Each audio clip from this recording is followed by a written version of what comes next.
bonjour, donc je m'appelle Pierre Lopez et je vais vous présenter mon sujet de thèse qui s'intitule Épidémiologie des bactéries du genre Tennessee-Baculum associées aux épisodes de mortalité du platax d'élevage. Alors, le poisson est un aliment de base de l'alimentation des Polynésiens et il n'est pas rare de voir de longues files d'attente devant les stands de vente de poissons le matin au marché. Il faut savoir que les Polynésiens sont les 3e consommateurs de poissons par habitant du monde, derrière la Corée et le Japon. Et c'est un poisson qui est presque exclusivement pêché, soit dans le lagon, soit au large, soit au récif. Donc les stocks de poissons naturels diminuent et il devient important de protéger ces stocks. Ils diminuent du fait de la surpêche et peut-être aussi des causes du réchauffement climatique.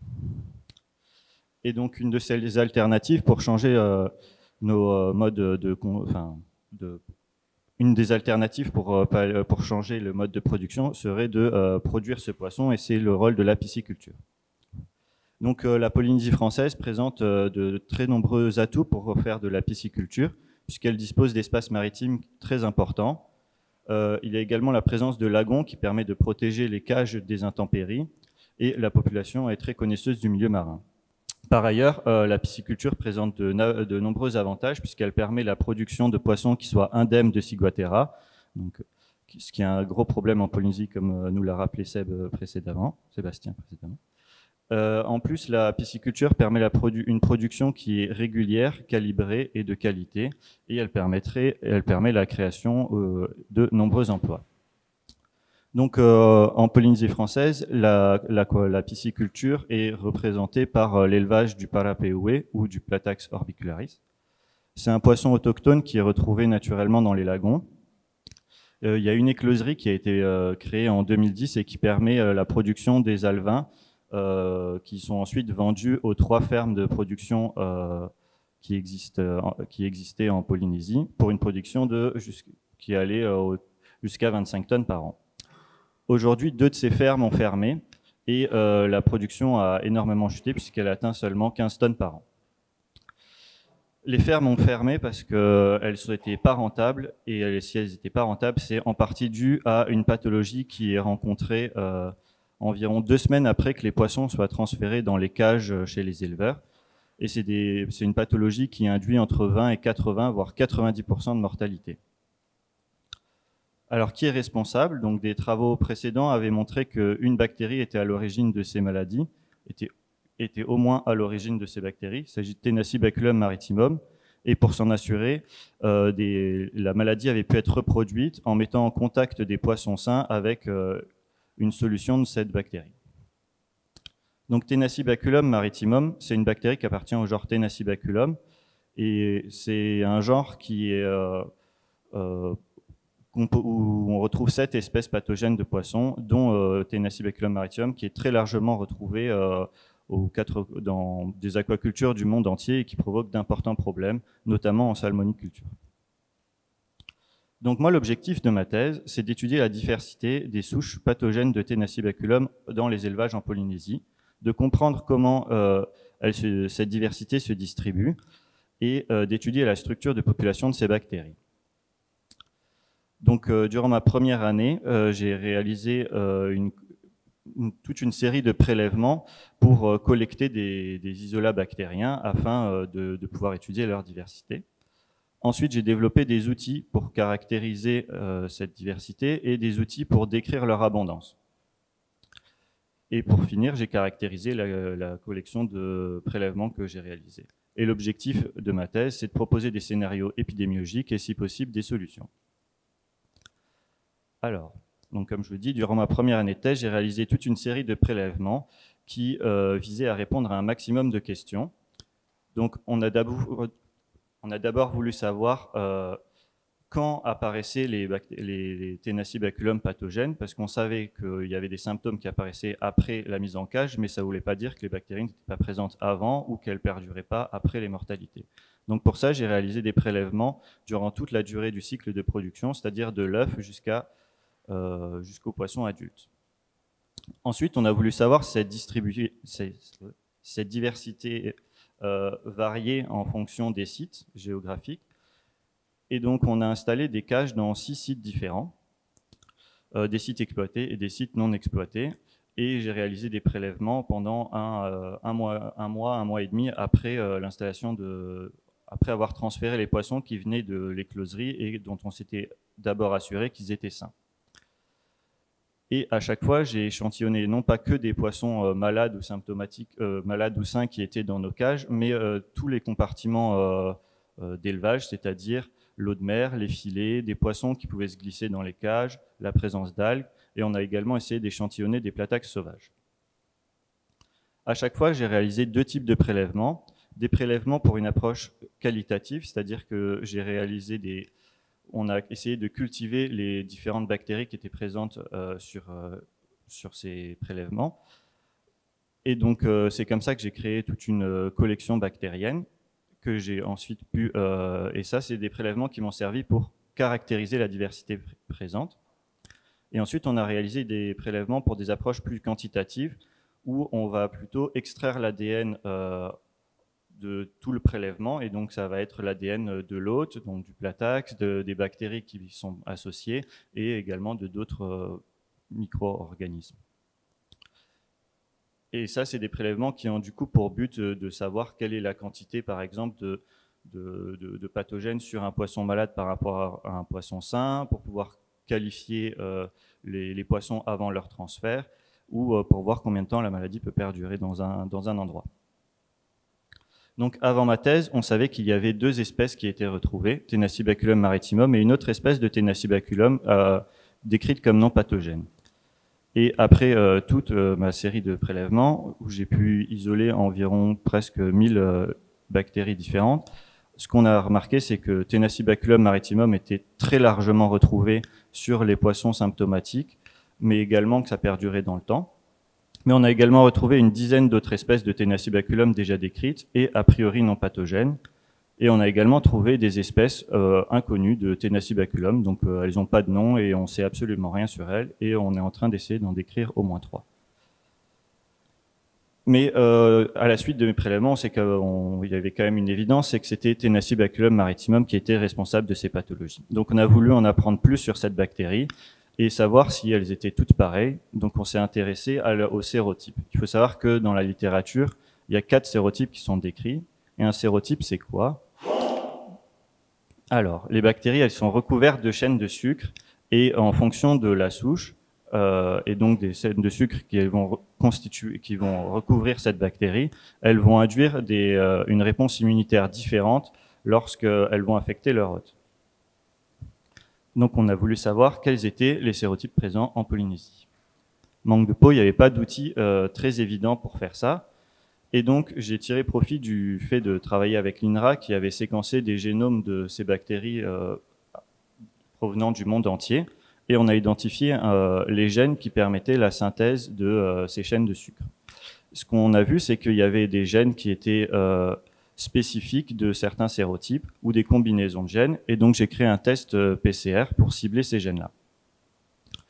Ensuite, j'ai caractérisé, du coup, j'ai cherché le sérotype de chacun des isolats de maritimum que j'avais isolés, et du coup, je vais vous présenter les résultats sur cette diapo. Alors, à l'écloserie, j'ai jamais retrouvé de Tenacibaculum maritimum en zone biosécurisée. Quand sur les fermes de Taha et sur le site non exploité de Raiatea, donc les résultats étaient un peu différents, mais j'ai plus de prélèvements qui proviennent des fermes de Taha. Donc j'ai observé 3 sérotypes différents et seulement un retrouvé sur Raiatea. Au Criob, les poissons n'ont pas connu d'événement de mortalité. Du coup, j'ai pas échantillonné ce qui tombait bien puisque j'avais pas récupéré de maritimum non plus. Donc. Sur les fermes de Tahiti Fish Aquaculture et sur le centre Ifremer du Pacifique, sur la presqu'île, on retrouve la coexistence de 3 sérotypes, et sur la ferme artisanale de Taotira, on retrouvait la présence de 2 sérotypes. Malheureusement, les approches que j'ai utilisées présentaient des limites, puisque finalement, je n'avais accès qu'à la diversité qui était la plus abondamment représentée. Et donc, on a décidé de se tourner vers des approches un peu plus quantitatives. Donc j'ai développé un outil d'abord de PCR quantitative pour savoir quelle était la quantité de marittimum dans un échantillon d'ADN environnemental. Et dans un deuxième temps, on accueille actuellement une Joanne qui est en thèse vétérinaire et qui développe un outil basé sur celui que j'avais développé précédemment, qui va viser à quantifier chacun des sérotypes sur un échantillon d'ADN environnemental. Et donc ensuite, on vérifie que sur le même échantillon, nos sommes soient bien égales, et ainsi que on a bien la présence que de 3 sérotypes différents en Polynésie. Et sur la suite de ces travaux, on a donc décidé de créer un vaccin multivalent en utilisant les 3 souches de chacun des sérotypes. Et donc on va, dans une première étape, il faut inactiver ces bactéries. Donc on le fait au formol. Et ensuite, on fait un premier test de vaccination par balnéation sur des poissons qui sont à 1 gramme et qui c'est la solution la plus simple si ça marche pour les éleveurs, puisque ça leur éviterait de tous devoir les injecter. Mais donc nous, on va quand même faire un rappel sur un lot, on va quand même faire un rappel par injection pour voir ça. Ensuite, on va les infecter avec nos 3 souches et on va regarder l'efficacité de notre vaccin. Et donc, si ça marche, ce sera super, mais peut-être que ça demandera un peu des optimisations qui seront donc dans les perspectives. Et il y a également d'autres, le vaccin, c'est une solution peut-être à marittimum, mais il y a d'autres améliorations à faire en zootechnie afin de diminuer la pression à d'autres pathogènes, parce que les poissons sont quand même stressés lors des transferts et il y a quand même des tas de choses à faire d'un point de vue zootechnique. Et finalement, c'est un genre qui est encore très peu connu, le genre de Tennessee-Baculum, et donc il reste beaucoup de choses à faire pour mieux comprendre leur mécanisme de virulence. Voilà, et du coup, je remercie l'ensemble des gens qui travaillent avec moi et des partenaires associés. Voilà. Raté.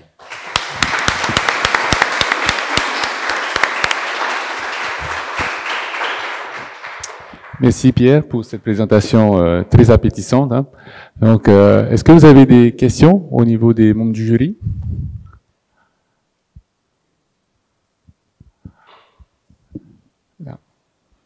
Oui, il y en a une. Je sais pas, non, il y a.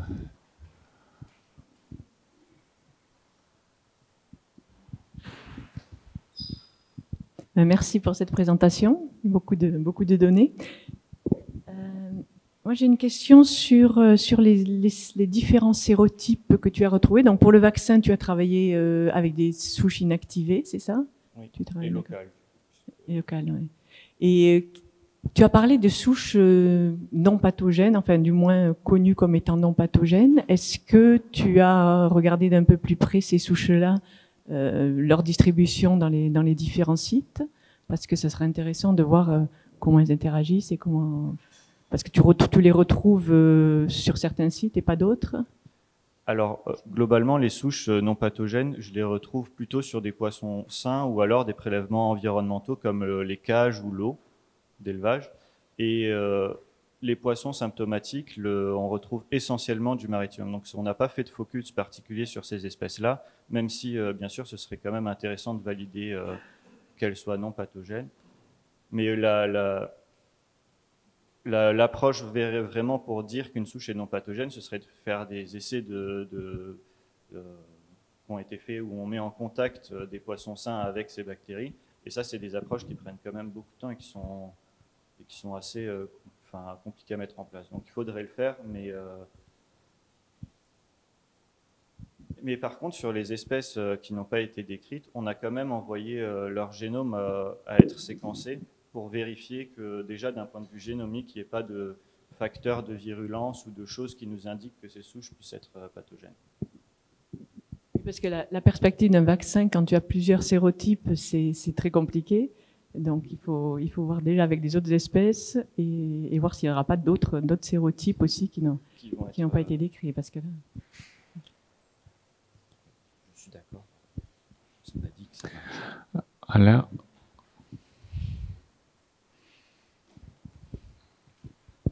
alors Pierre, bonjour. Tu avais le temps, hein, tu n'as mis que 12 minutes là, oui. Donc justement, peut-être pour expliquer un peu mieux le principe vaccinal chez le poisson, Et c'est parce que là, on est en pleine histoire de vaccin mondial, etc. Donc, est-ce que ça fonctionne de la même façon ou différemment? Et notamment concernant l'inactivation de la bactérie dans le formol, pourquoi ça inactive? Enfin, quel est le principe? Alors, il y a beaucoup de types de vaccins différents. Nous, on a décidé d'utiliser, on a décidé de faire une approche assez simple, qui consiste du coup à inactiver les agents pathogènes qui pouvaient être retrouvés. Donc, c'est pas des approches comme pour le Covid où c'est des vaccins essentiellement à ADN ou à ARN qui sont développés et qui sont basés du coup sur l'expression d'un gène de la surface extérieure, enfin de la surface du Covid. Nous, on a décidé vraiment de travailler sur l'ensemble de la bactérie pour d'inactiver ces bactéries. On a choisi de les inactiver au formol parce que c'est quelque chose qui tue les bactéries sans vraiment trop altérer les différentes protéines ou chaînes de sucre à la surface, contrairement à la chaleur par exemple. Après, je suis pas spécialiste en immunologie et c'est pour ça que c'est aussi Johan et mon directeur qui s'occupe aussi de cette partie.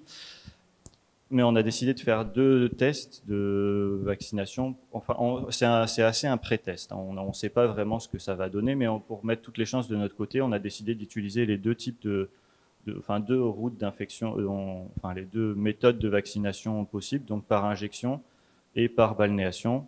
Donc la balnéation, comme Maritimum, c'est une bactérie où on infecte déjà les poissons par contact sans avoir à faire d'injection.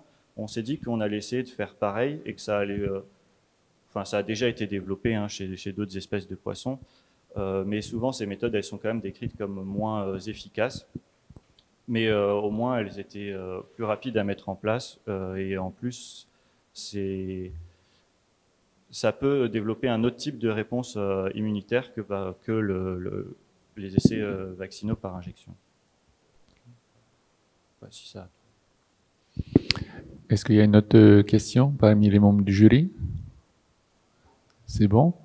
Et parmi le public, si vous avez une question, n'hésitez pas. On a un peu de temps. Ah, Théa.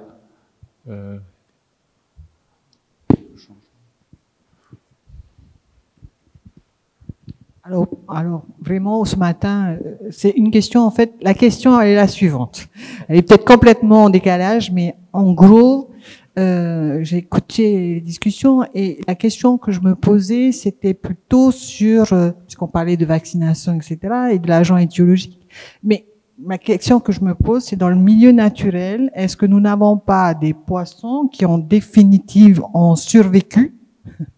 Voilà, et en gros, on va dire, voilà, c'est vraiment cet aspect-là, c'est-à-dire que je comprends bien la problématique qui est la vôtre, et notamment puisqu'il s'agissait aussi de vérifier que, notamment dans votre circuit, au niveau zootechnie, de toutes les phases de zootechnie, etc., vous maîtrisiez l'ensemble des éléments et vous évitiez d'être, puisque dès lors qu'on est, on va dire, en culture intensive, effectivement, dès qu'il y a un agent étiologique, eh bien, ça se diffuse très largement. Mais dans le milieu naturel, en fait, les poissons qui ont été donc exposés, finalement, en définitive, qu'est-ce que nous observons à ce niveau-là? Voilà.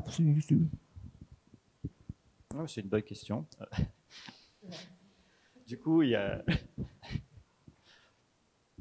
Alors, c'est une bonne question et en plus, j'ai pas toute la réponse. Donc. Donc dans le milieu, c'est vrai que les poissons dans le milieu naturel finalement sont en contact avec ces bactéries et ont survécu. Mais alors eux ils ont passé, ou certains ont survécu, d'autres n'ont pas survécu et donc il y a une forme de sélection. Faut savoir que les géniteurs, nous de base, c'est quand même des poissons sauvages, donc qui ont en théorie aussi survécu à cette maladie. Mais je pense que si c'est des maladies qui sont aussi présentes en aquaculture, c'est quand même lié beaucoup aux conditions d'élevage, aux densités dans les cages, qui ne sont pas les mêmes que dans le milieu naturel. Les poissons, ils se frottent, du coup, ça va vraiment favoriser ça. Et la maladie, elle apparaît quand même peu de temps après le transfert des poissons, et les transferts, c'est quand même des étapes qui sont connues pour quand même stresser les poissons.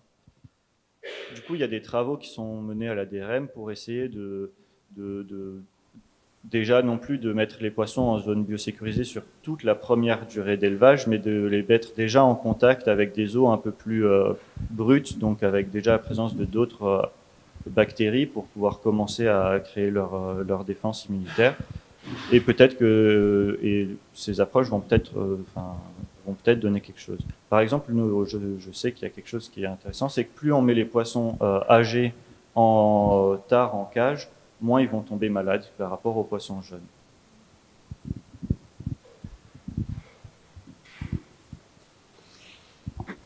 C'est bon pour le jury? Et dans le public, c'est bon aussi? Juste au niveau des différentes espèces, parce que tu as parlé d'une espèce au début, puis après ton travail il a été fait sur une autre espèce de poisson, et c'est un petit peu, ça rejoint un peu la question de Théa, c'est-à-dire quelles sont les espèces de poissons connues comme étant impactées par cette bactérie? Alors, Tenacibaculum maritium, c'est vraiment une espèce qui a été retrouvée associée à énormément d'espèces de poissons marins. Donc j'ai représenté ici le saumon, la sole et le bar, mais il y a les premiers cas, c'était sur une dorade japonaise, c'était un peu avant les années 80 au Japon, mais j'aurais pu mettre le platax comme dans les sites polynésiens, dans les sites de Polynésie, il y a beaucoup d'autres espèces alors qui sont impactées par cette bactérie. Il y a qu'une seule espèce qui est élevée en Polynésie. Du coup, pour l'instant, mais dans le milieu naturel, on devrait la retrouver et on devrait la retrouver sur beaucoup d'autres espèces.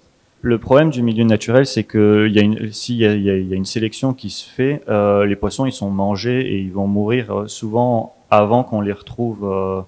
Du coup, on a essayé d'échantillonner des poissons sauvages ou présents dans les cages. Mais et d'ailleurs sur certains poissons, je crois que j'ai deux espèces de poissons où j'ai déjà retrouvé du Tenacibaculum maritium, mais pas spécialement de symptômes. Mais je pense qu'on a aucun recul sur les espèces.